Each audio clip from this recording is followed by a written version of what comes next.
ಬಹಳ ಈ ಕರಾವಳಿಗೆ ಈ ಒಂದು ಕಾರ್ಯಕ್ರಮ ಭಾಳ ಒತ್ತು ನೀಡುವಂಥ ಪರಿಸ್ಥಿತಿ ಇದೀಗ ಬಂದಿದೆ.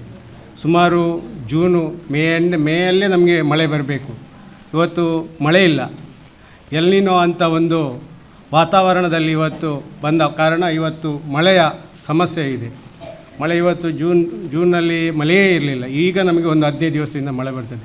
ಇದಕ್ಕೆಲ್ಲ ಕಾರಣ ನಾವು ಹುಡುಕ್ತಾ ಹೋದರೆ ನಮ್ಮದೇ ಪರಿಸರ ನಾವು ಜಾಗೃತಿ ಮಾಡಲಿಲ್ಲ. ಇವತ್ತು ಪ್ರತಿ ವರ್ಷ ನಾವು ವನ ಮಹೋತ್ಸವ ಮಾಡ್ತೇವೆ. ಸರ್ಕಾರ ಪ್ರತಿ ವರ್ಷ ಸಹಸ್ರಾರು ಗಿಡಗಳನ್ನು ಬೆಳೆಸ್ತೇವೆ. ಆ ಬೆಳೆಸಿದ ಗಿಡಗಳನ್ನು ಪೋಷಿಸುವಂಥ ಕೆಲಸ ಇವತ್ತು ಸಾರ್ವಜನಿಕರಾಗಲಿ ಸರ್ಕಾರ ಆಗಲಿ ಮಾಡ್ತಾಯಿಲ್ಲ.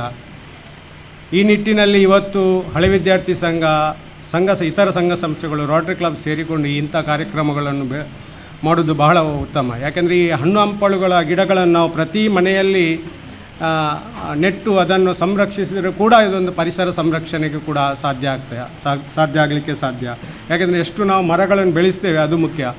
ಅದರಿಂದ ಸಹಸ್ರಾರು ಮರಗಳನ್ನು ನಾವು ಇವತ್ತು ರಸ್ತೆ ಬದಿಯಲ್ಲಿ ನೆಡ್ತೇವೆ. ಬರುವ ವರ್ಷ ಹೋಗುವಾಗ ಅದು ಬೇಸಿಗೆಗೆ ಅದು ಸತ್ತು ಬರುವ ವರ್ಷ ಪುನಃ ಅದೇ ಜಾಗದಲ್ಲಿ ಸರ್ಕಾರ ಬಂದು ನೆಡುವಂಥ ಕಾರ್ಯಕ್ರಮ ಇವತ್ತು ನಾವು ಉಡುಪಿ ದಕ್ಷಿಣ ಕನ್ನಡ ವಿದ್ಯಾವಂತ ಒಂದು ನಾಡಂತ ನಾವು ಹೇಳ್ತೇವೆ. ಆದರೂ ಕೂಡ ಇಂಥ ಪರಿಸ್ಥಿತಿ ಇವತ್ತು ಮಳೆ ಇಲ್ಲದ ಪರಿಸ್ಥಿತಿ ನಮಗೆ ಬಂದಿದೆ. ಅದರಿಂದ ಇಂಥ ಕಾರ್ಯಕ್ರಮಗಳು ಇಂಥ ಜಾಗೃತಿಗಳು ಇನ್ನಷ್ಟು ಆಗಲಿ. ಇಂಥ ಕಾರ್ಯಕ್ರಮಗಳು ಹಳೆ ವಿದ್ಯಾರ್ಥಿಗಳಿಂದಲೂ ಕೂಡ ಆಗಲಿ. ಕೇವಲ ಸರ್ಕಾರದಿಂದ ಆಗದೆ ನಮ್ಮ ಸಾರ್ವಜನಿಕ ಸಂಸ್ಥೆಗಳು ನಡೆಸಲಿ. ಅದರೊಟ್ಟಿಗೆ ಇವತ್ತು ಉದಯ್ ಶೆಟ್ಟಿಯವರು ಶಾಲೆಗೆ ಒಂದು ಉತ್ತಮವಾದ ಇವತ್ತು ಕ್ರೀಡಾ ಉಪಕರಣಗಳನ್ನು ನೀಡಿದ್ದಾರೆ. ಈ ಮಹಾಪೋಷಕರು ಕೂಡ ಹೌದು. ಎಲ್ಲ ಕಡೆ ಅವರು ಕೊಡುಗೈದಾನಿಯಾಗಿದ್ದುಕೊಂಡು ಈ ಶಾಲೆಯ ಈ ಶಾಲೆಯಲ್ಲಿ ಹಳ್ಳಿಯಲ್ಲಿ ಇವತ್ತು ಬೇರೆ ಬೇರೆ ನಾವು ಊರಿಗೆ ಹೋದಾಗ ಎಲ್ಲ ಶಾಲೆಗಳು ಮುಚ್ಚುವಾದ ಸಂದರ್ಭದಲ್ಲಿ ಇವತ್ತು ನಾವು ಎನಿಸುವುದು ಒಂದು ಒಂಜರಕಟ್ಟೆ ಶಾಲೆಯಲ್ಲಿ ಇವತ್ತು ಒಂದು ಶಾಲೆ ಉಳಿದಿದ್ದರೆ ಅದಕ್ಕೆ ಹಳೆ ವಿದ್ಯಾರ್ಥಿಗಳು ಮತ್ತು ಅಶೋಕ್ ಅಡ್ಡೆ ಅಂತ ಅವರ ಕುಟುಂಬ ಕಾರಣ ಅಂತ ನಾನು ಹೇಳಲಿಕ್ಕೆ ಬಯಸ್ತೇನೆ.